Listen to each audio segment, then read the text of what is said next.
ओम श्री गुरुवे नमः। ओम श्री गणसाय नमः। राधे राधे।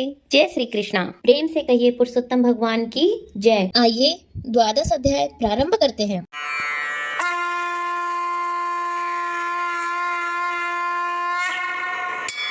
देवर्षि नारद जी ने भगवान नारायण से पूछा, हे प्रभु, जब आप भगवान शिव जी चले गए तब शोकग्रस्त उस बाला ने क्या किया? श्री नारायण जी ने कहा, हे नारद, यह प्रश्न पांडुपुत्र युधिष्ठिर ने भगवान श्री कृष्ण से पूछा था।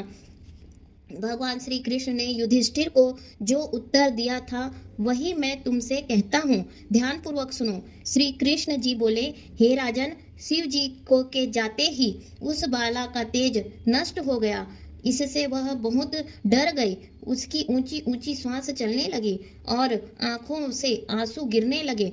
उस तपस्विनी बालिका के हृदय में अग्नि सी जलने लगी तथा अंग प्रत्यंग में धड़कन सी होने लगी। अग्नि से जले पत्तों वाली बेल के समान वह झुलस गई थी। इस प्रकार कष्ट सहते सहते उसकी मृत्यु हो गई। सर्प जिस प्रकार बिल से निकलते ही चूहे को पकड़कर निकल जाता है, उसी प्रकार उस तपस्विनी बाला को बलवान काल ने अपने वश में कर लिया। उसी समय धार्मिक राजा द्रुपद यज्ञ की बहुत सी सामग्री एकत्र कर यज्ञ कर रहे थे। उनके जलते हुए यज्ञ कुंड से वही बाला सोने की कांति वाली सुंदरी के रूप में प्रकट हुई, जो द्रौपदी के नाम से विख्यात हुई। इस द्रुपद कन्या को मत्स्य वेध करके स्वयंवर में अनेक राजाओं और भीष्म कर्ण आदि को निस्तेज करके अर्जुन ने प्राप्त किया था।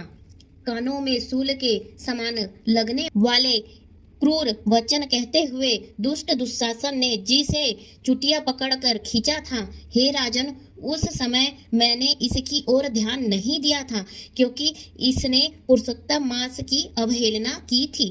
किंतु जब उसने प्रेम से मुझे बारंबार पुकारा, हे गोविंद, हे गोपी जन को आनंद देने वाले, हे दीन बंधु, हे दया के समुद्र, मैं इस दुष्ट दुशासन के हाथ में पड़ गई हूँ। हे प्रभु, क्या आपको यह नहीं मालूम है? श्री कृष्ण बोले, इस प्रकार कष्ट में पड़कर द्रौपदी ने मेरी शरण ली।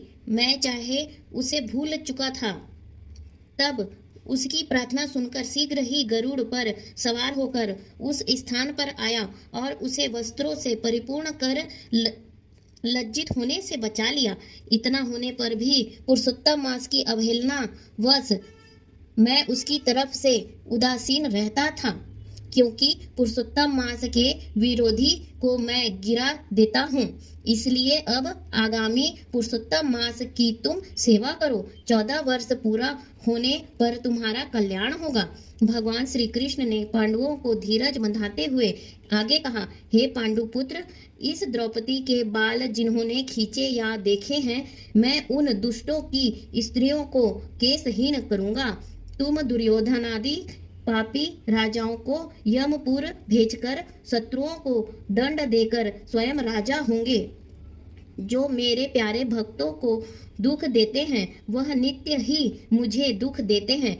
मैं उस दुष्ट की ओर देखता भी नहीं, उसे यमराज दंड देते हैं। भगवान कृष्ण ने इस प्रकार द्रौपदी एवं पांडवों को समझाया और द्वारिका जाने की इच्छा से कहने लगे, हे राजन, द्वारिकावासी मेरे विरह में व्याकुल हैं। मैं आज ही द्वारिका जा रहा हूँ। श्री नारायण जी बोले, भगवान कृष्ण को इस प्रकार कहकर चलने को उद्धत देखकर गदगद हो पांडव बोले, हे जनार्दन, आप हमारे जीवन दाता हैं, आप हमारी रक्षा करें। हे जगतपते, हमें कहीं भुला ना देना। हमारी चित्त रूपी भ्रमरों को अपने चरण कमल में स्थान दो, वही हमारा जीवन है। आप ही हमारे आश्रय हैं। पांडुपुत्रों के सामने भगवान श्री कृष्ण प्रेम में भरे हुए धीरे धीरे चलकर रथ में बैठ गए। पांडव कुछ दूर उनके पीछे पीछे चले, जिन्हें श्री कृष्ण ने कुछ दूर जाने पर लौटा दिया और आप द्वारिका चले गए। श्री नारायण बोले, श्री कृष्ण के द्वारिका चले जाने पर राजा युधिष्ठिर तपस्या करते हुए तीर्थों में विचरने लगे। श्री भगवान के प्रिय पुरुषोत्तम मास में मन लगाकर भगवान कृष्ण के वचनों को याद करके अपने भाइयों तथा द्रौपदी से धर्मराज युधिष्ठिर ने कहा, पुरुषोत्तम मास की कहिला तो सुनी ही है। पुरुषोत्तम की पूजा के बिना कैसे सुख प्राप्त हो सका है। जिस प्राणी ने पुरुषोत्तम पूजन किया वही धन्य है तथा श्रेष्ठ एवं पूज्य है। इस प्रकार पांडवों ने सब तीर्थों में घूमते हुए पुरुषोत्तम मास आने पर उसका व्रत नियम पालन किया। अंत में भगवान श्री कृष्ण की कृपा से 14 वर्ष पूर्ण होने पर उन्होंने निष्कंटक राज्य प्राप्त किया। इससे पहले भी सूर्यवंशी राजा धृष्टद्युम्न पुरुषोत्तम मास के व्रत के प्रभाव से बड़ी सुख समृद्धि पुत्र पौत्रादिक का अपूर्व सुख तथा अनेकों भोग भोगकर बड़े बड़े योगियों को दुर्लभ भगवान के लोक को प्राप्त हुआ। हे मुनि, इस मास का महात्म्य करोड़ों कल्प बीतने पर भी मुझ में कहने की सामर्थ्य नहीं है। इति श्री पुरुषोत्तम मास महात्म्य पुरुषोत्तम व्रतोपदेशो नाम 12वां अध्याय समाप्त। बोलिए पुरुषोत्तम भगवान श्री कृष्ण की जय। राधे राधे। जय श्री कृष्णा। ओम श्री गुरुवे नमः। ओम श्री गणेशाय नमः। राधे राधे। जय श्री कृष्णा। प्रेम से कहिए पुरुषोत्तम भगवान की जय। 13वां अध्याय प्रारंभ करते हैं।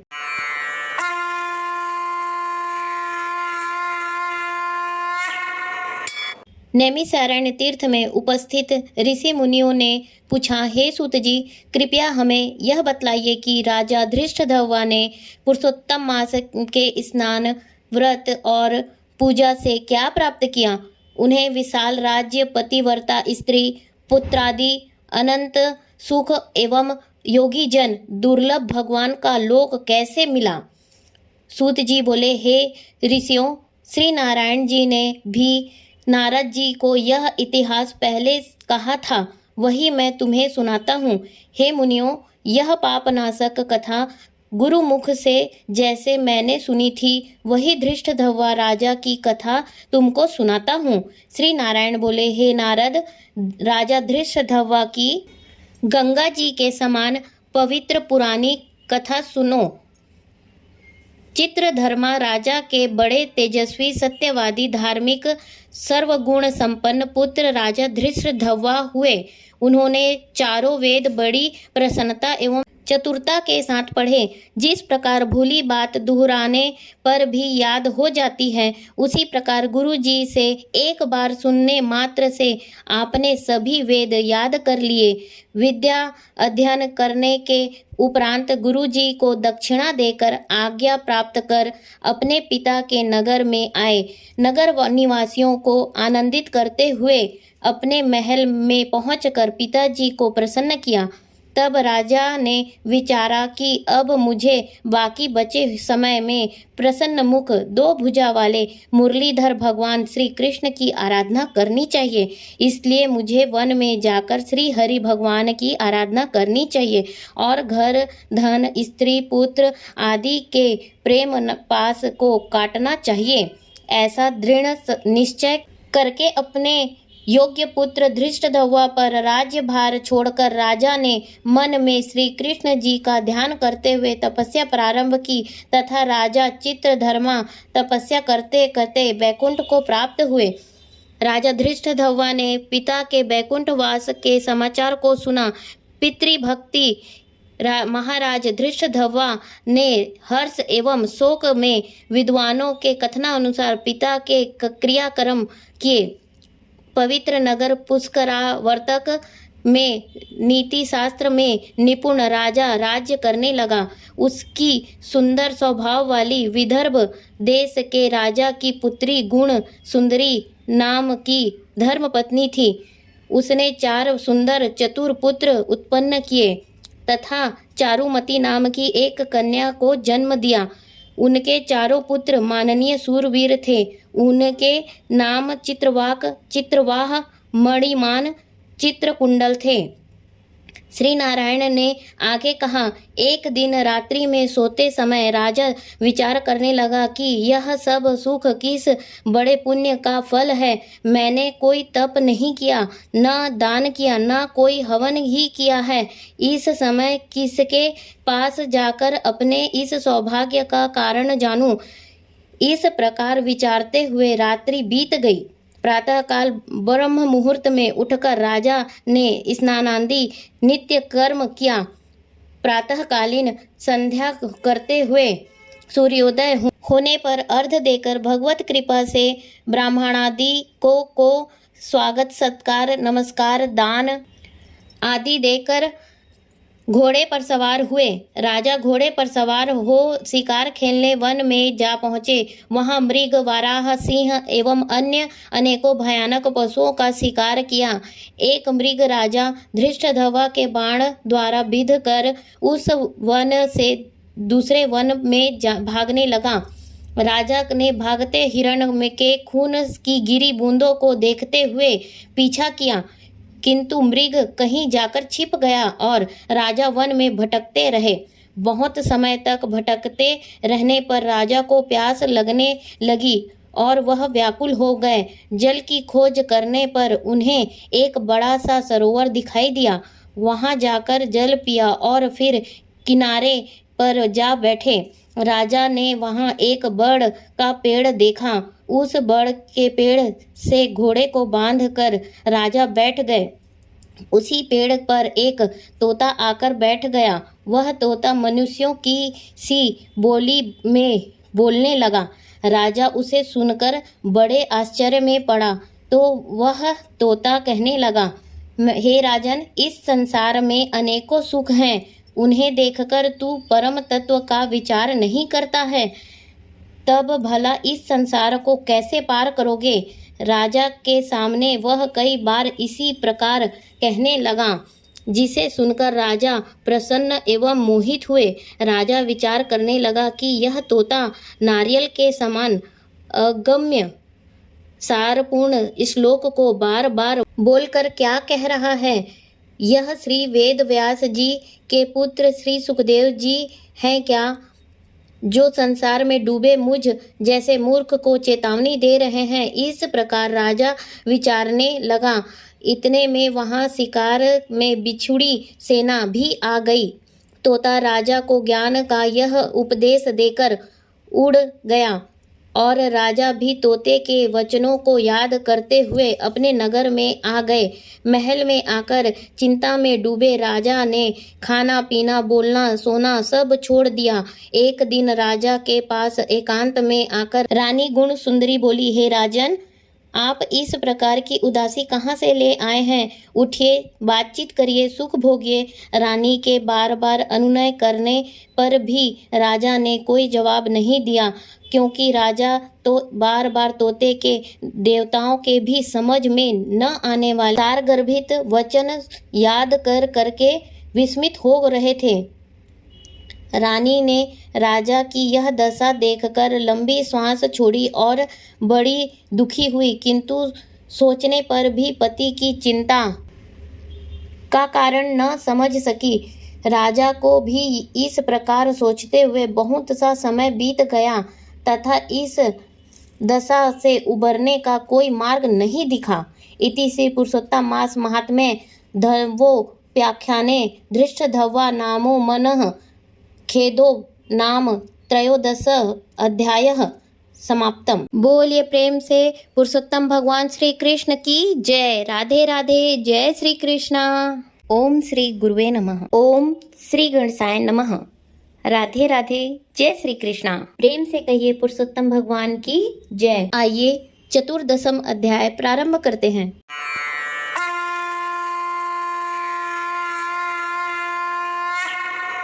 चिंताग्रस्त राजा धृष्टद्युम्न की कथा को आगे सुनाते हुए श्री नारायण जी ने कहा, इस प्रकार चिंता करते हुए राजा के पास दिव्य रामचरित्र काव्य के रचयिता श्री वाल्मीकि ऋषि पधारे।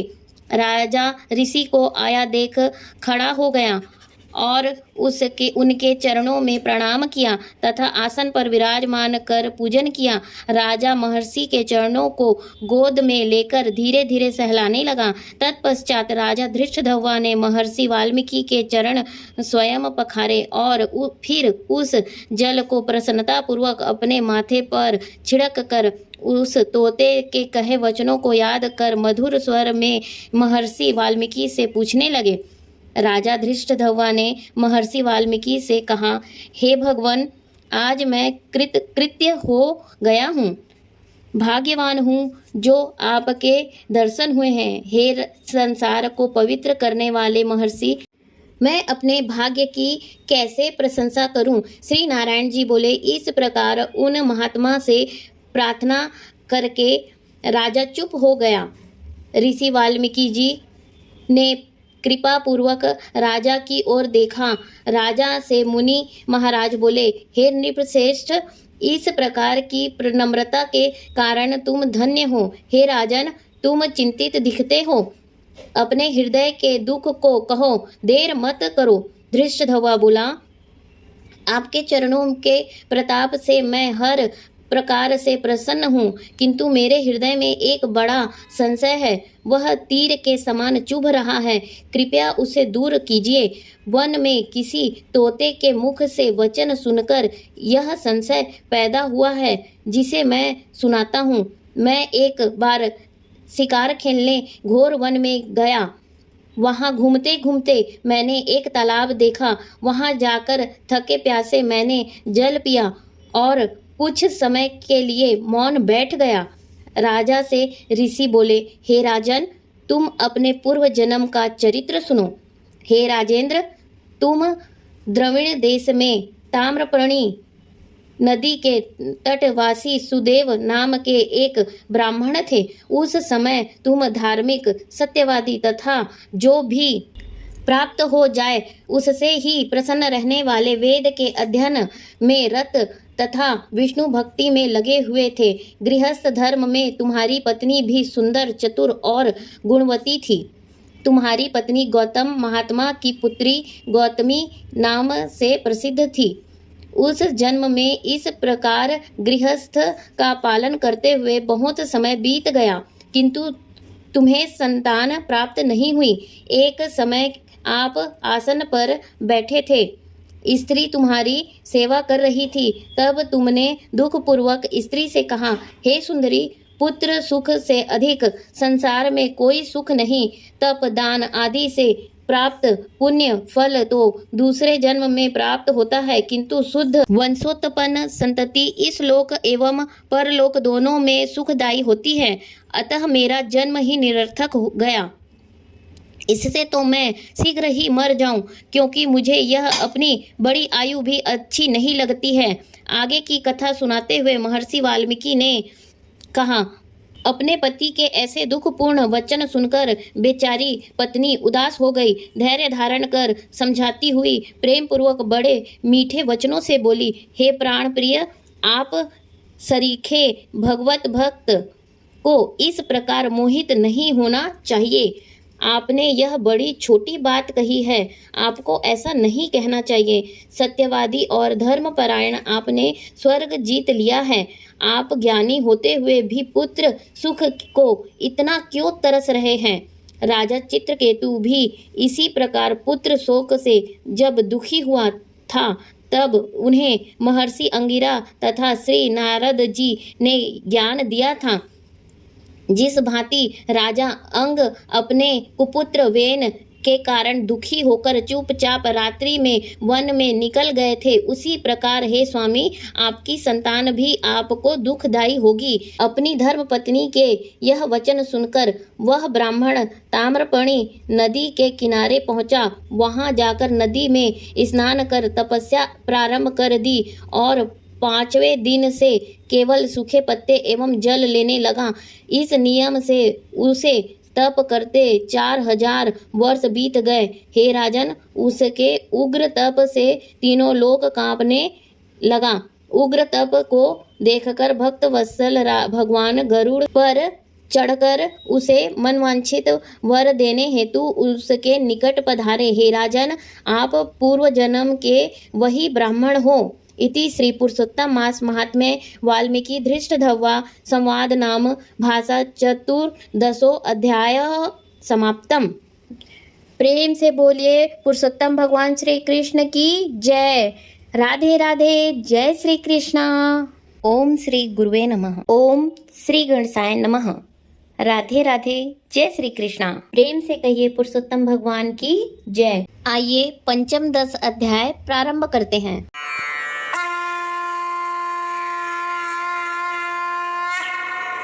श्री नारायण जी बोले, हे नारद जी, भगवान के साक्षात दर्शन करते हुए सुदेव ब्राह्मण गदगद वाणी में भक्त वत्सल भगवान कृष्ण की स्तुति इस प्रकार करने लगा। हे देवताओं के देवता, त्रिलोकी को अभय देने वाले प्रभु, सबके ईश्वर, आपको नमस्कार है। मैं आपकी शरण में आया हूँ। हे प्रभु, मैं दुखी दीन आपका भक्त हूँ। आप सबके बांधव हैं, मेरी आप क्यों उपेक्षा कर रहे हो। ब्राह्मण सुदेव ने प्रभु की इस प्रकार जब स्तुति की, तब मेघ के समान गंभीर वाणी में भगवान बोले, हे बुद्धिमान तपस्वी पुत्र, तुमने भली भांति तप किया है। तुम जो मुझसे चाहते हो वह कहो, मैं तुम्हारे तप से प्रसन्न हूँ। सुदेव बोला, हे दीन बंधु, दया निधान, मुझे सुपुत्र दो। ब्राह्मण के यह वचन सुनकर श्री हरि कहने लगे, हे ब्राह्मण, ब्रह्मा ने तुम्हें पुत्र सुख से वंचित रखा है, इसलिए पुत्र को छोड़कर और कोई भी वस्तु मांग लो, मैं अवश्य दूंगा। श्री हरि के वचन सुनकर कटे हुए पेड़ की तरह ब्राह्मण गिर पड़ा। सुदेव ब्राह्मण की पत्नी अपने पति को पुत्र प्राप्ति की इच्छा पूरी होती न देख तथा धरती में उसे पड़ा देखकर रोने लगी। बड़ी कठिनाई से धैर्य धारण कर अपने गिरे हुए पति से बोली, हे नाथ, उठिए, क्या मेरा वचन भूल गए।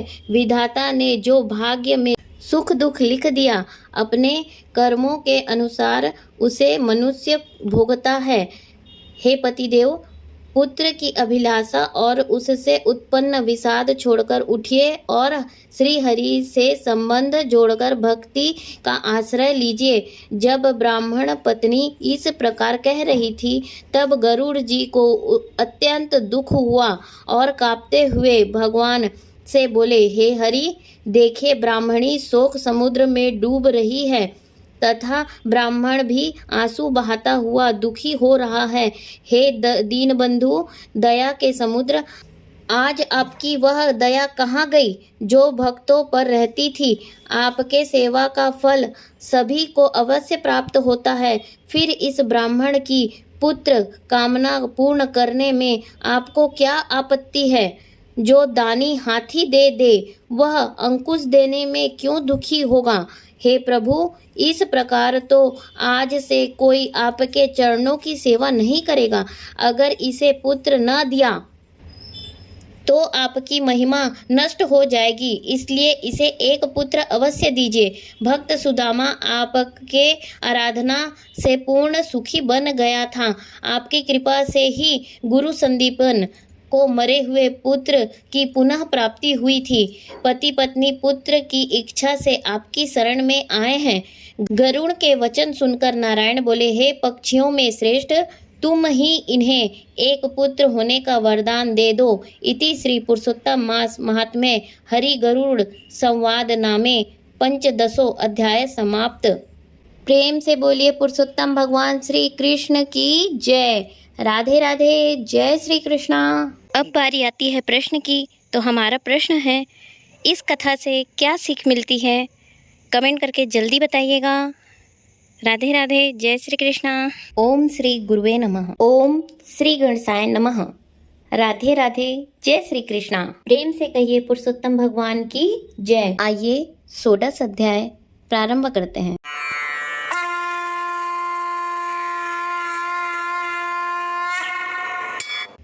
श्री नारायण ने कहा, हे नारद जी, भगवान की आज्ञा पाकर गरुड़ जी ब्राह्मण सुदेव से बोले, हे ब्राह्मण श्रेष्ठ, जैसा भगवान ने कहा, तुम्हें 7 जन्मों तक पुत्र सुख तो नहीं था, किंतु अपने स्वामी भगवान नारायण की आज्ञा से मैं तुम्हें पुत्र का वरदान देता हूँ। मेरे अंश से तुम्हें पुत्र प्राप्त होगा। तुम्हें पुत्र तो प्राप्त होगा, परंतु वह पुत्र तुम दोनों को सुख के स्थान पर दुख ही प्रदान करेगा, क्योंकि तुम्हारे भाग्य में पुत्र सुख नहीं है। गरुड़देव ने आगे कहा, हे द्विज श्रेष्ठ, अब आप अपने घर जाओ और भगवान के चरणों में भक्ति रखते हुए सांसारिक सुखों का भोग करो। इस प्रकार ब्राह्मण दंपति को वरदान देकर और गरुड़ देव पर सवार होकर भगवान विष्णु लोक को चले गए। ब्राह्मण सुदेव स्त्री सहित घर आकर सुखपूर्वक रहने लगा। कुछ समय बाद गौतमी गर्भवती हुई और 10वें मास में उसने एक अत्यंत सुंदर पुत्र को जन्म दिया। ब्राह्मण दंपति ने विद्वान ब्राह्मणों को बुलाकर बालक का नामकरण संस्कार कराया तथा ब्राह्मणों को यथेष्ट दानादि देकर संतुष्ट एवं प्रसन्न किया। इस बालक का नाम सुखदेव रखा गया। बालक सुखदेव शुक्ल पक्ष के चंद्रमा के सदृश वृद्धि को प्राप्त होता रहा। समय आने पर पिता ने यज्ञोपवीत संस्कार गायत्री मंत्र की दीक्षा देकर सुखदेव को ब्रह्मचर्य आश्रम में प्रवेश कराया। बुद्धिमान सुखदेव ने देवाध्ययन प्रारंभ किया और अपनी गुरु भक्ति सेवा तथा प्रतिभा से अपने गुरु और माता पिता को परम प्रसन्न रखने लगा। एक बार ही पढ़ने से उसे सारी विद्याएं और शास्त्र याद हो जाते थे। एक दिन सुदेव ब्राह्मण के घर पर देवल ऋषि पधारे।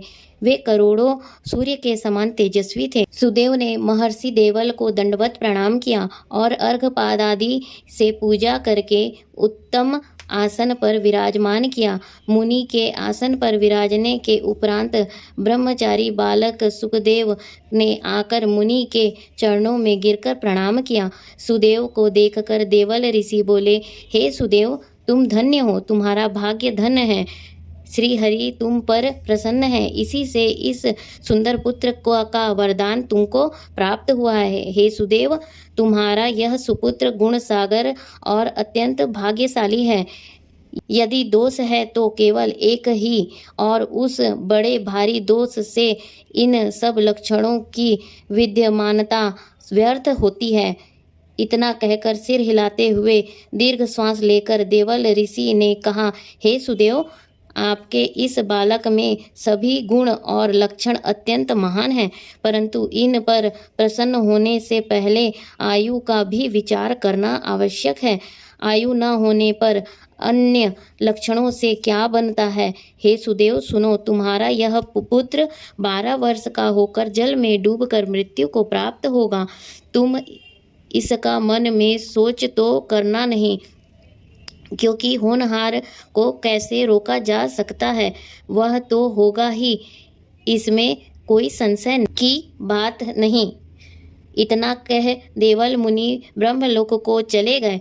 सुदेव शर्मा देवल मुनि के वचनों को स्मरण कर बहुत दुखी हुआ, परंतु उसकी भार्या गौतमी धीरज रखते हुए पुत्र को अपने अंग में भरकर और अत्यंत प्रेम पूर्वक उसके मुख का चुंबन करके स्वामी से कहने लगी, हे द्विज, होनहार की बातों का ध्यान कर आप भयभीत न हो। अनहोनी कभी नहीं होती और होनी को टाला नहीं जा सकता। इसलिए हे नाथ, अब उठकर सनातन हरि का भजन करो, जिनकी शरण में रक्षा मिलती है। वाल्मीकि जी कहने लगे। इस प्रकार सुदेव अपनी भार्या के वचनों को सुनकर श्री हरि के चरण कमलों का ध्यान कर रखते हुए अपने पुत्र की अल्पायु और अकाल मृत्यु के शोक को भुलाकर जीवन व्यतीत करता रहा। इति श्री पुरुषोत्तम मास महात्म्ये दीनधवोपास्याने सुदेव प्रतिबोधो नाम 16 अध्याय समाप्तम। बोलिए प्रेम से पुरुषोत्तम भगवान श्री कृष्ण की जय। राधे राधे। जय श्री कृष्णा। ओम श्री गुरुवे नमः। ओम श्री गणेशाय नमः। राधे राधे, जय श्री कृष्णा। प्रेम से कहिए पुरुषोत्तम भगवान की जय। आइए सप्तदशों अध्याय प्रारंभ करते हैं।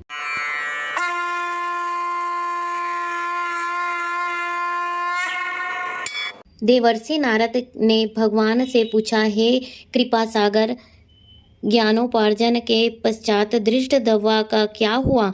श्री नारायण बोले, राजा धृष्टद्युम्न अपने पूर्व जन्म की कहानी सुनकर अति आश्चर्य से भर उठे। सुदेव ब्राह्मण के रूप में अपने पूर्व जन्म की इतनी कथा सुनने के पश्चात आगे का विवरण जानने की उनकी आकांक्षा और भी अधिक बलवती हो उठी थी। अतः उन्होंने महर्षि वाल्मीकि से आगे की कथा सुनाने की विनती की। वाल्मीकि जी ने आगे कहना शुरू किया, हे राजन, अपनी पत्नी की ऐसी कर्णप्रिय शीतल वाणी को सुनकर सुदेव शर्मा ने धीरज रख लिया और हरि के ध्यान में मग्न रहकर जीवन बिताने लगे। कुछ काल यूं ही बीत गया। एक दिन सुदेव ब्राह्मण श्री हरि चिंतन में निमग्न समिधा कुश फल फूल एकत्र करने हेतु वन की ओर चले गए। तब उनका पुत्र सुखदेव भी मित्रों के साथ स्नान और जल क्रीड़ा करने हेतु एक सरोवर पर चला गया। ग्रीष्म ऋतु थी, अतः सभी बालक एक दूसरे पर जल उलीचने लगे। सुखदेव को इस खेल में बड़ा आनंद प्राप्त हो रहा था। खेलते हुए सभी बालक सरोवर में आगे बढ़ते गए। खेल ही खेल में बालकों ने सुखदेव को गहरे जल की ओर भगा दिया और वह भी उन बालकों से बचने के लिए उधर बढ़ गया। देव व शांत वह अथाह जल में डुबकी खा गया। गहरे जल में नीचे की ओर उतरता ही चला गया। खेल खेल में ही सुखदेव जल में इतना नीचे उतर गया कि वह अपने को संभाल न सका। अत्यंत व्याकुल होकर वह निकलने का प्रयत्न करने लगा, लेकिन वह ऐसा न कर सका और उसकी मृत्यु हो गई। यह देखकर अन्य बालक हाहाकार करते हुए वहां से भागे और इस शोक समाचार को उसकी माता गौतमी को आकर सुनाया। बालकों की ऐसी वज्रपात जैसी वाणी को सुनकर गौतमी पुत्र के शोक से विहल हो धरती पर मूर्छित होकर गिर पड़ी। उसी समय सुदेव ब्राह्मण घर पर आए और पुत्र की मृत्यु का समाचार सुनकर वह भी कटे वृक्ष की तरह पृथ्वी पर पछाड़ खाकर गिर गए। काफी समय तक विलाप करने और पड़ोसियों के एकत्रित होने के पश्चात उस सरोवर पर गए और सुखदेव के शव को सरोवर से बाहर निकाल लिया। पुत्र के शव को अंग में भरकर सुदेव ने उसके मुख को अनेकों बार चूमा। करुण रुदन करते हुए सुदेव गदगद वाणी से विलाप करने लगा, हे पुत्र, मेरे सोच को दूर करने वाली मनोहर शीतल वाणी में मुझसे वार्ता तो करो। हे बेटे, मुझे इससे सुख मिलेगा। हे वत्स, वृद्ध माता पिता को असमय में छोड़कर तुम्हारा यह जाना उचित नहीं है। हे पुत्र, तुम शीघ्र उठो और सोना छोड़कर जल्दी ही पढ़ने के लिए बैठो। मैं तुम्हें छोड़कर घर नहीं जाऊंगा। वहाँ अब क्या रखा है? मैंने कोई निंदित कार्य नहीं किया, ब्रह्म हत्या नहीं की, 30 भी पर किस कुकर्म का मुझे यह फल मिला है? हे निर्दयी विधाता, तुम्हें इस दीन वृद्ध की आंखें निकालकर क्या लाभ मिला है? हे पुत्र, तुम कुछ तो बोलो। तुम्हारी यह माता कैसे विलाप कर रही है? क्या उसे देखकर भी तुम्हें कुछ भी दया नहीं आती? मुझसे तो राजा दशरथ ही धन्य हैं, जिन्होंने पुत्र श्री रामचंद्र जी के वन गमन करने पर अपने प्राण त्याग दिए। वे पुत्र के विरह में ही इतने दुखी हो गए, लेकिन मैं अपने पुत्र के निधन पर भी जीवित हूँ। मुझे धिक्कार है। हे गोविंद, हे विष्णु, हे यदुनाथ, हे रुक्मणीपति, हे मुरारे, दीनों पर दया रखने वाले दयालु भगवान, मेरे पुत्र के शोकानल से रक्षा करो। इसी प्रकार काफी समय तक ब्राह्मण सुदेव और उसकी पत्नी गौतमी भगवान के नाम लेकर विलाप करते रहे। इति श्री पुरुषोत्तम मास महात्म्ये धृष्टद्युम्नोपाख्याने सुदेव विलापो नाम सप्तदशो अध्याय समाप्तम। प्रेम से बोलिए पुरुषोत्तम भगवान श्री कृष्ण की जय। राधे राधे। जय श्री कृष्णा। ओम श्री गुरुवे नमः। ओम श्री गणेशाय नमः। राधे राधे। जय श्री कृष्णा। प्रेम से कहिए पुरुषोत्तम भगवान की जय। आइए अष्टदशो अध्याय प्रारंभ करते हैं।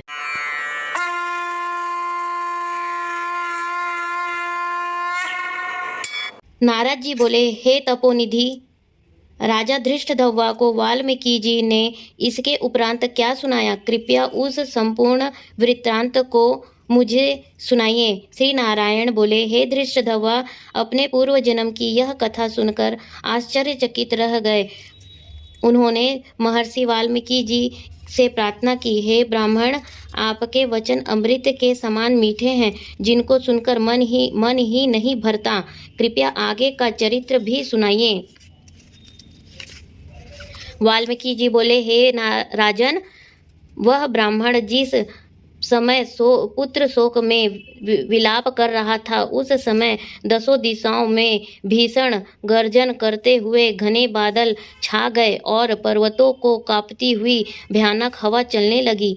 मेघ गर्जना से दिशाएं कांपने लगी। 1 मास तक निरंतर वर्षा की झड़ी लगी रही और धरती पर पानी ही पानी हो गया। किंतु पुत्र शोक में व्याकुल वह ब्राह्मण सुदेव कुछ न जान सका। वह पूरे महीने अन्न जल त्याग कर हा पुत्र पुकारता रहा।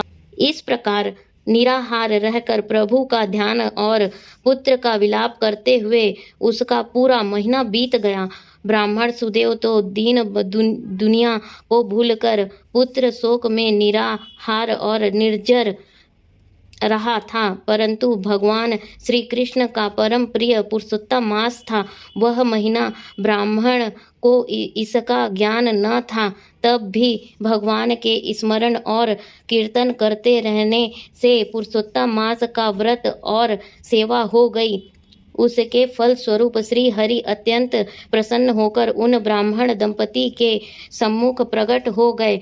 भगवान पुरुषोत्तम के दर्शन करके गोद से मृत पुत्र को धरती पर रख कर पति पत्नी खड़े हो गए और भगवान को दंडवत प्रणाम किया। भगवान को दंडवत प्रणाम करने के पश्चात ब्राह्मण सुदेव ने हाथ जोड़कर भगवान श्री कृष्ण से कहा, हे प्रभु, आप ही हमारी एकमात्र सहारा और आधार हैं। मैं पुत्र की असमय मृत्यु के कारण शोकानिमग्न में जल रहा हूँ। आप मेरी इस शोक से रक्षा कीजिए।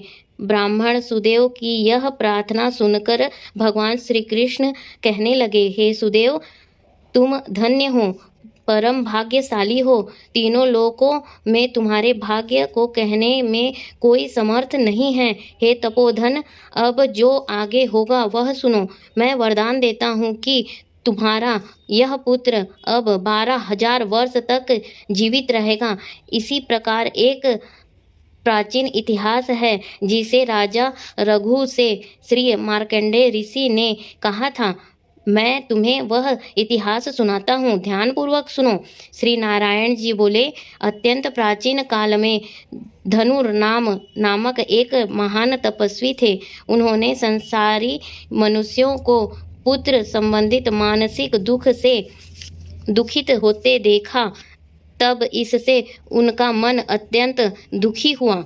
तब वह विचारने लगा कि मुझे अमर पुत्र लाभ हो, इसलिए उन्होंने 1000 वर्ष तक कठोर तप किया। तब देवताओं ने आकर धनु से कहा, हे मुनीश्वर, हम तुम्हारे तप से प्रसन्न हैं, तुम्हारा कल्याण हो, जो इच्छा हो वर मांगो। देवताओं के इस प्रकार के वचन सुनकर महर्षि धनुर्नाम ने कहा, आप मुझे अमर और बुद्धिमान पुत्र दीजिए। सब देवताओं ने कहा, ऐसा अभी पृथ्वी पर तो नहीं हो सकता। तब ऋषि ने कहा, निमित्त आयु वाला पुत्र दे दीजिए। देवता बोले, निमित्त किसे कहते हैं? मुनि बोले, यह सामने जो एक बड़ा सा पर्वत है, यह जब तक रहे मेरा पुत्र भी तब तक जीवित रहे।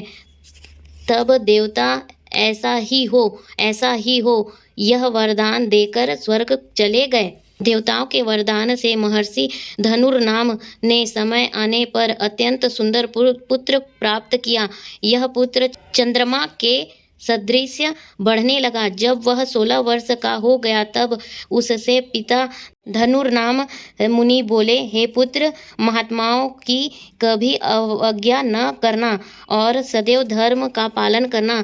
पुत्र जानता था कि वह निमित्तायु है, अतः इस घमंडवश वह अनुमुक्त होकर मुनियों को कुछ भी नहीं समझता था। एक बार क्रोधी मुनि महर्षि दुर्वासा विधि पूर्वक शालिग्राम भगवान की पूजा कर रहे थे। उसी समय वह आ पहुंचा और उस मुनि को उठाकर चंचलता से गहरे कुएं में डाल दिया।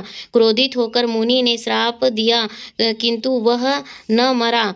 तब मुनि सोच में पड़ गए, अरे, इस धनु के पुत्र को देवताओं ने निमित्तायु बना दिया है। इस प्रकार चिंता करते हुए मुनि लंबी सांस छोड़ने लगे। उस श्वास से अनेकों भैंसे उत्पन्न हो गए, जिन्होंने उस पहाड़ में टक्कर मार मार कर उसके टुकड़े टुकड़े कर दिए। पहाड़ के खंड खंड होते ही मुनि धनुर्नाम का वह दुर्मद पुत्र भी मर गया। महर्षि धनुर्नाम अपने मरे हुए पुत्र को देखकर रोने लगे और उसके शरीर को लेकर अग्नि प्रज्वलित कर उसमें पुत्र सहित भस्म हो गए। यह कथा सुनाने के पश्चात भगवान कृष्ण ने सुदेव से आगे कहा, हे सुदेव, परंतु बड़ी आयु पाकर भी तुम्हारा पुत्र वैसा नहीं होगा। यह पुत्र तुम्हें गरुड़ ने दिया है। ऐसा पुत्र पाने से तुम इस संसार में प्रशंसनीय होगे। मैंने तुम्हारे इस पुत्र को पुरुषोत्तम मास के व्रत से प्रसन्न होकर बड़ी उम्र का बना दिया है। गृहस्थ धर्म का पूर्ण सुख भोग कर तुम ब्रह्मलोक में जाओगे और वहाँ भी सुखी रहोगे।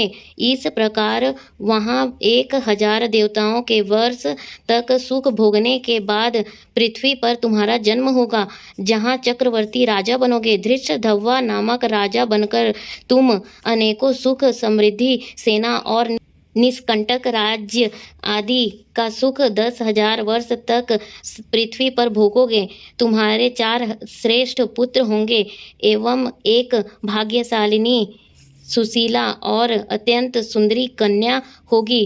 बड़भागी इस प्रकार देव दानव दुर्लभ अनेकों सुख भोगने से तुम अपने को कृतार्थ मान बैठोगे और अज्ञानतावश तुम्हारा मन दुस्तर सांसारिक सुखों की ओर लग जाएगा और तुम संसार समुद्र के पार करने वाले विष्णु भगवान को भी भूल जाओगे। तब यही तुम्हारा पुत्र तोता बनकर और वट वृक्ष पर बैठकर तुम्हें ज्ञान देगा। उस समय तुम तोते के श्लोकों का भाव न समझ पाने के कारण उदास हो घर आकर चिंता के समुद्र में लीन हो जाओगे।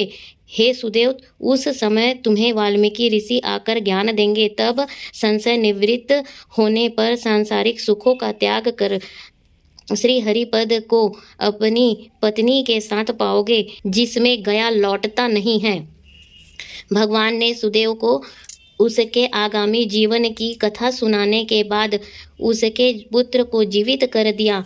पति पत्नी दोनों ही पुत्र को जीवित देखकर बड़े प्रसन्न हुए। देवता भी उनके ऊपर पुष्प वर्षा करने लगे। सुखदेव ने उठकर श्री हरि एवं माता जी के चरणों में प्रणाम किया। उस समय अपने अंश के से उत्पन्न पुत्र सुखदेव को देखकर गरुड़ जी बड़े प्रसन्न हुए। ब्राह्मण सुदेव ने हाथ जोड़कर भगवान से कहा, हे प्रभो, मैं 4000 वर्ष तक कठोर तप करता रहा। तब आपने प्रकट होकर कहा था, हे पुत्र, तुम्हारे भाग्य में पुत्र नहीं है।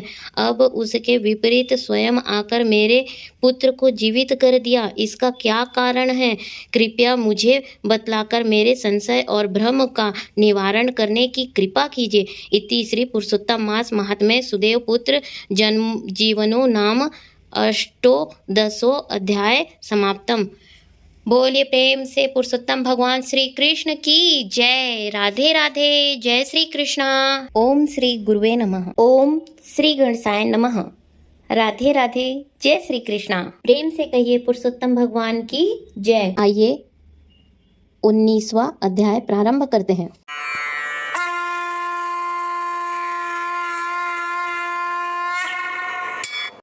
श्री सूत जी बोले, श्री नारद जी को यह कथा सुनाते हुए श्री नारायण ने आगे जो कुछ कहा अब आप उसे ध्यानपूर्वक सुनिए। जब ब्राह्मण सुदेव ने अपने संशय को मिटाने की भगवान से प्रार्थना की तब भक्त वत्सल भगवान श्री कृष्ण बोले, हे द्विजराज, तुमने जैसा तप किया वैसा और कोई नहीं कर सकता, किंतु तुम यह नहीं जानते कि मैं सबसे अधिक प्रसन्न किन किन बातों से होता हूँ। यह मेरा परम प्रिय पुरुषोत्तम मास है। तुम दोनों ने शोक में डूबे रहने पर भी इसका सेवन किया है। हे तपोनिधे, इस मास में एक दिन का भी जो धर्मपूर्वक सेवन करते हैं उसके अनेकों पाप भस्म हो जाते हैं। तुम तो महीने भर निराहार हो रहे हो। निरंतर वर्षा के जल में भीगते रहने के कारण तीनों लोक कालों में स्नान किया है और वह भी आकाश के पवित्र जल से महीने भर उपवास किया है। शोक में होने के कारण चेतना नष्ट होने पर से तुम पुरुषोत्तम मास को जान भी न सके तथा बिना जाने ही उसका नियम पालन करते रहे। तुम्हारे इस साधना का प्रमाण कौन जान सकता है? पुरुषोत्तम मास की महिमा और पुण्य प्रताप का विवेचन करते हुए भगवान श्री कृष्ण ने स्वयं अपने श्रीमुख से आगे कहा, हे तपोधन, पुरुषोत्तम मास सब लोकों में आता है, किंतु धरती पर ही इसका पूजन फलदायी होता है। वे हे वत्स, धन्य हो जो तुमने इस मास में कठोर तप किया। मनुष्य जन्म पाकर भी जो पुरुषोत्तम मास का सेवन नहीं करते हैं वह आजीवन दरिद्री रहते हैं। इसलिए मेरे प्रिय इस मास का प्रयत्न पूर्वक सेवन अवश्य करना चाहिए। ब्राह्मण सुदेव पुरुषोत्तम मास की सेवा से मृत पुत्र सुखदेव को जीवित देखकर स्त्री सहित बड़ा प्रसन्न हुआ। वह कहने लगा, बिना जाने मुझसे इसका सेवन हुआ है, फिर भी मेरा धर्म सफल हुआ है। इसी से मेरा मरा पुत्र जीवित हो गया है। इस तरह का दूसरा कोई मास नहीं है और न पहले देखा था और न ही सुना था। इस प्रकार आश्चर्य करके आगे भी वे पति पत्नी दोनों ही पुरुषोत्तम मास में स्नान, व्रत और पूजा आदि करने लगे। पुत्र प्राप्त के कर ब्राह्मण स्त्री सहित आनंद से रहने लगा। पुत्र भी माता पिता को सत्कार द्वारा प्रसन्न करने लगा। सब दुखों के नाशक पुरुषोत्तम मास के नियमानुसार अपनी स्त्री के साथ जप हवन आदि करते हुए वह ब्राह्मण स्त्री सहित अनेकों सुखों को भोग कर 1000 वर्ष बाद परम लोक को गया। कथा का समापन करते हुए महर्षि वाल्मीकि ने आगे कहा, हे राजन, ब्रह्मलोक में हजारों वर्षों तक पत्नी सहित सभी सुख भोगकर तुम इस जन्म में राजा धृष्टद्युम्न हुए हो। पुरुषोत्तम मास की सेवा करने से ही तुम्हें यह सब वैभव और रिद्धियां प्राप्त हुई हैं। राजन, तुम्हारी रानी वही पतिव्रता गौतमी है। हे राजन, तुमने जो चरित्र पूछा वह हमने सुना दिया। हे भूपाल, पूर्व जन्म में तुम्हारे पुत्र जिन्हें श्री हरि ने जीवित किया वे सुखदेव नाम से प्रसिद्ध हुए और 12,000 वर्ष पृथ्वी पर सुख भोग कर बैकुंठ को गए। उन्होंने वन में तालाब के किनारे बड़ के पेड़ पर बैठकर तुमको पूर्व जन्म के पिता के नाते उपदेश दिया था। तुम उनके पूर्व जन्म में पिता थे, अतः वे मानते थे कि तुम उनके हित चिंतक प्रत्यक्ष देवता हो। ऐसा विचार करके ही तोते के रूप में उन्होंने तुम्हें उपदेश दिया था। हे महाराज, अब मैं पाप नाशनी सरयू पर जाऊंगा। श्री नारायण बोले, इस तरह परम यशस्वी महाराज धृष्टद्युम्न के पूर्व जन्म का हाल कहकर जब महर्षि वाल्मीकि चलने लगे, तब राजा ने उनसे आगे की कथा सुनाने का निवेदन किया। इति श्री पुरुषोत्तम मास महात्म्ये वाल्मीकि प्रोक्त धृष्टद्युम्नोपाख्याने 19 अध्याय समाप्तम। प्रेम से बोलिए पुरुषोत्तम भगवान श्री कृष्ण की जय, पुरुषोत्तम मास की जय। राधे राधे, जय श्री कृष्ण। ओम श्री गुरुवे नमः। ओम श्री गणेशाय नमः। राधे राधे, जय श्री कृष्णा। प्रेम से कहिए पुरुषोत्तम भगवान की जय। आइए 20वां अध्याय प्रारंभ करते हैं।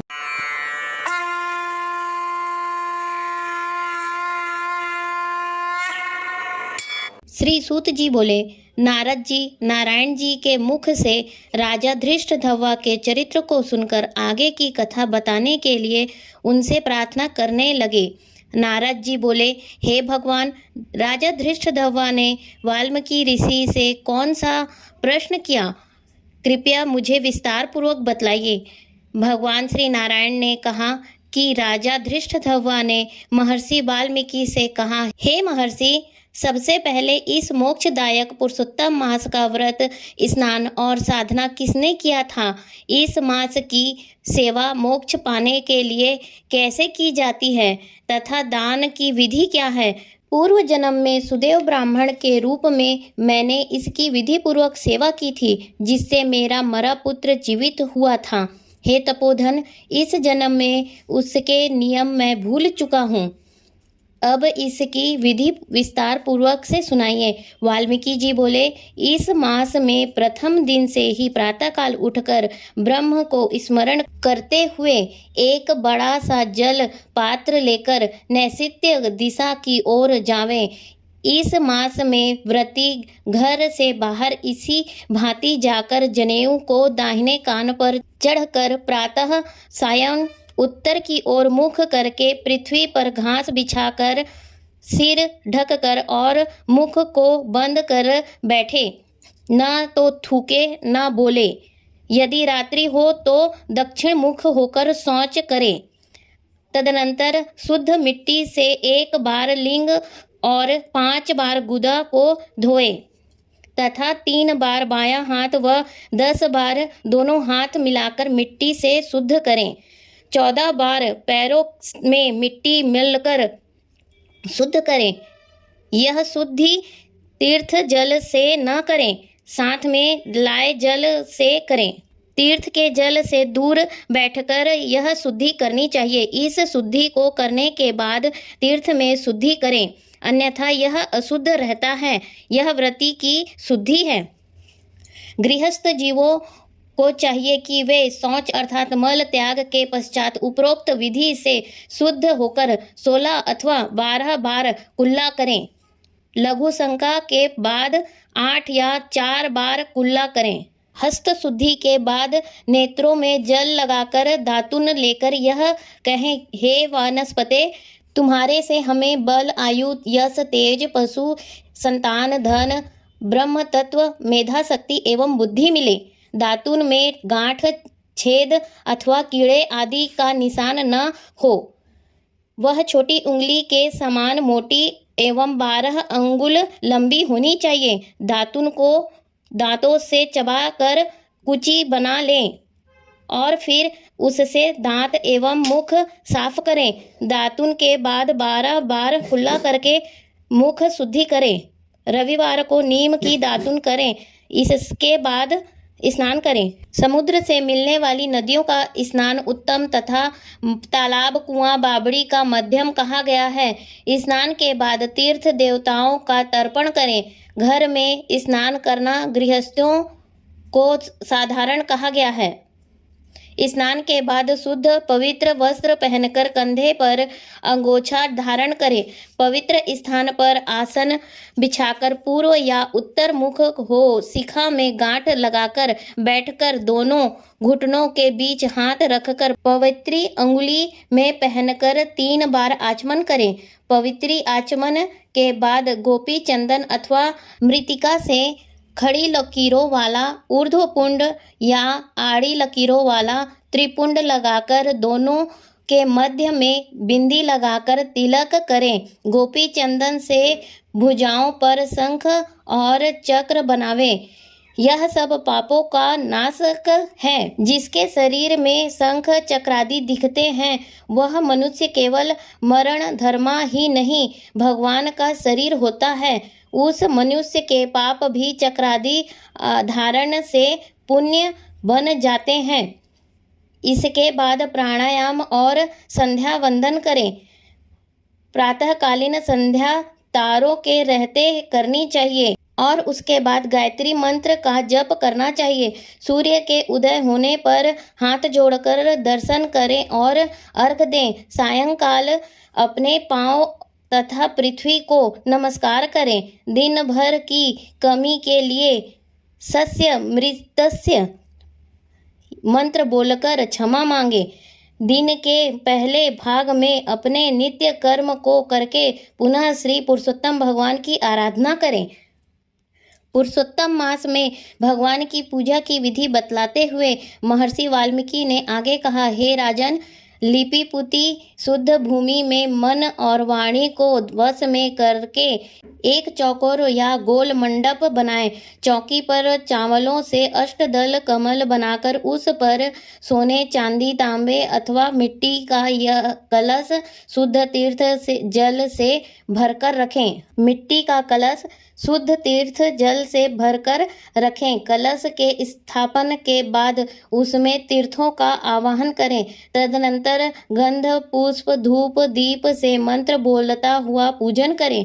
उसके ऊपर वस्त्र से ढका तांबे का पात्र रखें जिस पर श्री राधा कृष्ण की स्वर्ण प्रतिमाएं स्थापित करके उनका पूजन करें। पुरुषोत्तम मास के देवता पुरुषोत्तम भगवान श्री कृष्ण स्वयं हैं।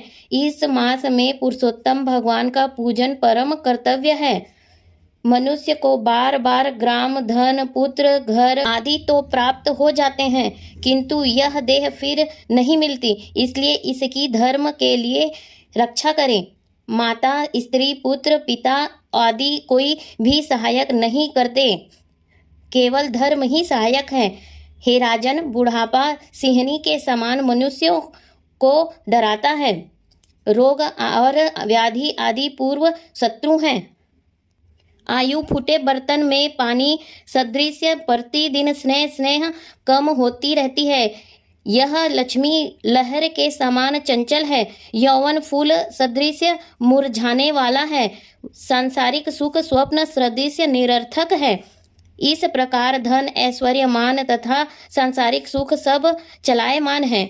अतः इनमें वैराग्य प्राप्त करके धर्म करने में लग जावें। जिस समय धन मन तथा दान लेने वाला योग्य पात्र मिल जावे तब मनुष्य को दान देने में देर नहीं करनी चाहिए। इसी से बुद्धिमानी है। बहुत से धन से तो होने वाले अनेकों धर्म हैं किंतु पुरुषोत्तम मास में किया थोड़ा धर्म भी महान हो जाता है। स्नान दान और भगवत कथा में बैठकर भगवान का मनन करते रहना चाहिए। केवल इतना किया धर्म भी बड़े भारी दुख से मनुष्य को बचा लेता है। जिस प्रकार हाथी के पांव के निशान भी सभी जीवों के पैर समा जाते हैं उसी प्रकार सब धर्म भी पुरुषोत्तम मास के धर्म में समा जाते हैं। श्री गंगा जी की समानता कोई भी नदी, कल्प वृक्ष की समानता अन्य वृक्ष और वेदों की समानता सभी शास्त्र भी मिलकर जिस प्रकार नहीं कर सकते उस प्रकार कोई अन्य महीना पुरुषोत्तम मास की समानता नहीं कर सकता। पुरुषोत्तम मास के देवता स्वयं भगवान पुरुषोत्तम हैं, इसलिए श्रद्धा भक्ति से इसका पालन अवश्य करना चाहिए। इति श्री पुरुषोत्तम मास महात्म्ये ज्येष्ठधवोपाख्याने आहि कथनम नामे विसंतितमोध्याय समापन। प्रेम से बोलिए पुरुषोत्तम भगवान श्री कृष्ण की जय, पुरुषोत्तम मास की जय। राधे राधे, जय श्री कृष्णा। ओम श्री गुरुवे नमः। ओम श्री गणेशाय नमः। राधे राधे, जय श्री कृष्णा। प्रेम से कहिए पुरुषोत्तम भगवान की जय। आइए 21वां अध्याय प्रारंभ करते हैं।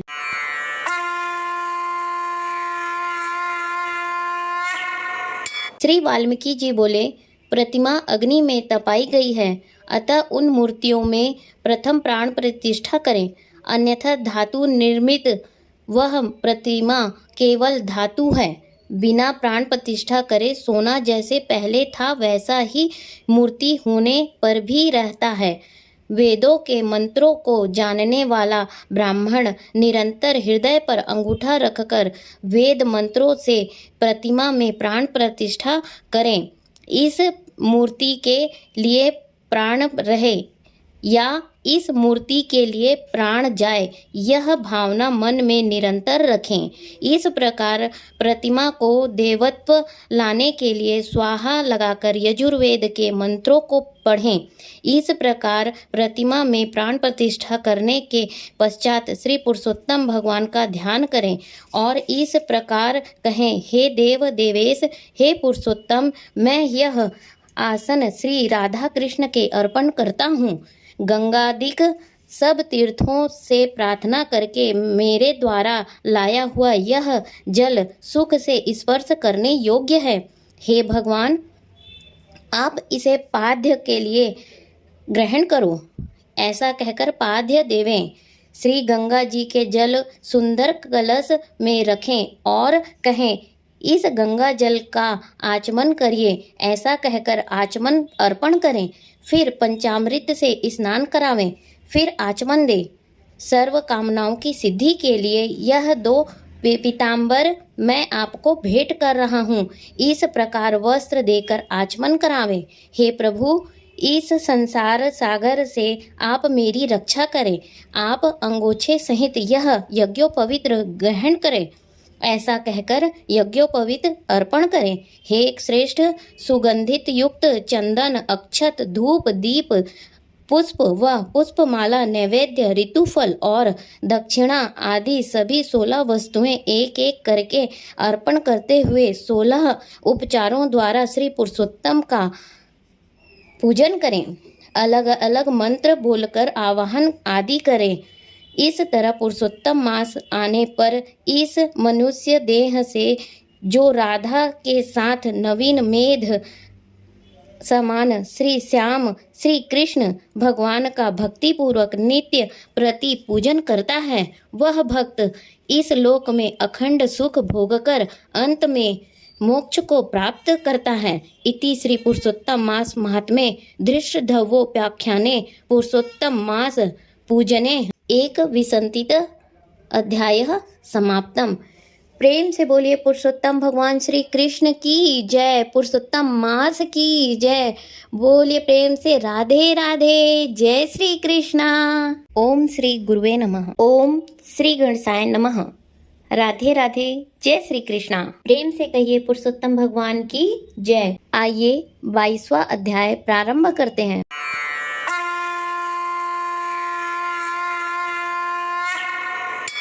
पुरुषोत्तम मास महात्म्य एवं पूजा विधान का इतना वर्णन सुनने के पश्चात महाराज धृष्टध्वज ने महर्षि वाल्मीकि से कहा, हे मुनिश्रेष्ठ, अब आप कृपया मुझे पुरुषोत्तम मास के व्रतों के नियमों और विधि विधान के बारे में बतलाइए, जिससे मैं यह व्रत कर सकूं। महर्षि वाल्मीकि जी ने कहा, हे राजन, इस पुरुषोत्तम मास में खीर अथवा गेहूं, चावल, मूंग, जौ, तिल, मटर, समा, सौखिया, नीवार, अदरक, कंकोल, कंदमूल, ककड़ी, केला, समुद्री नमक, दही, मक्खन, पनीर, आम, हरड़, पीपल, जीरा, सौंठ, इमली, सुपारी, आंवला, गुड़, खांड नहीं खाने चाहिए। हविष्य, अन्य अर्थात ऐसा भोजन जो तेल में न पकाया गया हो व्रती को खाना चाहिए। सब प्रकार के आमिष पदार्थ, उड़द, मधु, बेर, राई, मादक वस्तु, मांस, दाल, तिल का तेल, कीड़ों का खाया, लोहा का लगा, भावना से दूषित, बनाने में दूषित अन्न अथवा दूसरे का हिस्सा न खावें, दूसरे से शत्रुता और स्त्री गमन न करें। पुरुषोत्तम मास में विवाह और उत्सवों का निषेध तो है ही है। परदेश भी केवल तीर्थ के सिवाय न जावें। देवता, देव, ब्राह्मण, गुरु, गौ, व्रती, स्त्री तथा राजा बड़ों की पुरुषोत्तम मास में बुराई न करें। प्राणायाम में चूर्ण, फलों में जम्भीरी, धान्य में मसूर तथा बासी अन्न आमिष है। बकरी, गौ, भैंस को छोड़कर अन्य दूध, ब्राह्मण द्वारा बेचे तेल, घी आदि रस अर्थात पदार्थ, मिट्टी से पैदा हुआ नमक, तांबे के बर्तन में रखा दूध, दही, घी, चमड़े के पात्र में का जल, अपने ही लिए बनाए अन्न को पंडित लोग आमिष कहते हैं। ऐसे भोजन भी नहीं करने चाहिए। पुरुषोत्तम व्रती ब्रह्मचर्य का पालन कर धरती पर सोवे और पत्तल में भोजन करें। सायंकाल केवल एक बार भोजन करें। रजस्वला स्त्री, मलेच्छ, पतित और संस्कारहीन व्यक्तियों से वार्तालाप न करें तथा इन लोगों और सुतकियों का अन्न एवं दोबारा गर्म किया या जला अन्न न खावें। प्याज, लहसुन, मुस्ता, छत्रक, छतौना, गाजर, मूली, बथुआ भी व्रती को न खावें। इस व्रत तथा अन्य व्रत में भी इन वस्तुओं को त्याग दें। कृच्छ आदि व्रत अपनी शक्ति के अनुसार विष्णु भगवान की प्रसन्नता के लिए करें। पेठा, काशी फल, तारुणी, मूली, नारियल, कलिंग फल, आंवला, गोला, अलंबू, पटोल, बैर, बैगन, वल्ली, साग, बेल, कमलनाल और जल में उत्पन्न होने वाले फल फूल पुरुषोत्तम मास के प्रारंभ से पूर्णिमा तक न खावें। गृहस्थ हमेशा रविवार को आंवला न खावें। पुरुषोत्तम मास में जो वस्तु त्याग करें वह पुरुषोत्तम भगवान की प्रसन्नता के लिए ब्राह्मण को दान देकर खाना प्रारंभ करें। हे राजन, नियम के बिना कोई फल नहीं होता है। पुरुषोत्तम मास का व्रत शक्ति हो तो उपवास रहकर करें अथवा घी या दूध पीकर रहें। व्रती पुरुष फलाहार करके रहें। जैसे भी व्रत भंग न हो उसी प्रकार व्रत करें। प्रातःकाल उठकर नित्य कर्म करें। फिर श्री कृष्ण को हृदय में स्मरण करके भक्ति पूर्वक नियम धारण करें। श्रीमद् भागवत की कथा इस मास में सुने। इसके पुण्य को ब्रह्मा भी नहीं कह सकते। श्री पुरुषोत्तम मास में लाख दल तुलसी से शालिग्राम भगवान का पूजन करने से अनंत पुण्य और मोक्ष प्राप्त होता है। पुरुषोत्तम मास में स्नान, नियमानुसार व्रत और भगवान का पूजन करने वाले पुरुष को देखकर यमदूत उसी प्रकार भागते हैं जिस प्रकार सिंह को देखकर हाथी भागते हैं। इस मास का व्रत सैकड़ों यज्ञों से भी श्रेष्ठ है। पृथ्वी में जितने तीर्थ हैं वही देवताओं सहित व्रती मनुष्य के शरीर में निवास करते हैं। खोटे स्वप्न, दरिद्रता, काया, मन और वाणी के खोटे कर्म पुरुषोत्तम व्रती के नष्ट हो जाते हैं। पुरुषोत्तम व्रती जहाँ भी रहते हैं वहाँ भूत प्रेत पिशाच उनके सामने नहीं ठहरते हैं। हरि भक्त जब निश्चल होकर पुरुषोत्तम की सेवा में होते हैं तब इंद्रादि देवता पुरुषोत्तम की प्रसन्नता के लिए उसकी रक्षा करते हैं और मात्र इस एक मास के व्रत और पूजा से व्यक्ति मुक्ति का सहज अधिकारी बन जाता है। इति श्री पुरुषोत्तम मास महात्म्ये धृष्टद्रव्योपाख्याने पुरुषोत्तम मास व्रत नियम कथन नाम 22 पुरुषोत्तमो अध्याय समाप्त। प्रेम से बोले पुरुषोत्तम भगवान श्री कृष्ण की जय, पुरुषोत्तम मास की जय। राधे राधे, जय श्री कृष्ण।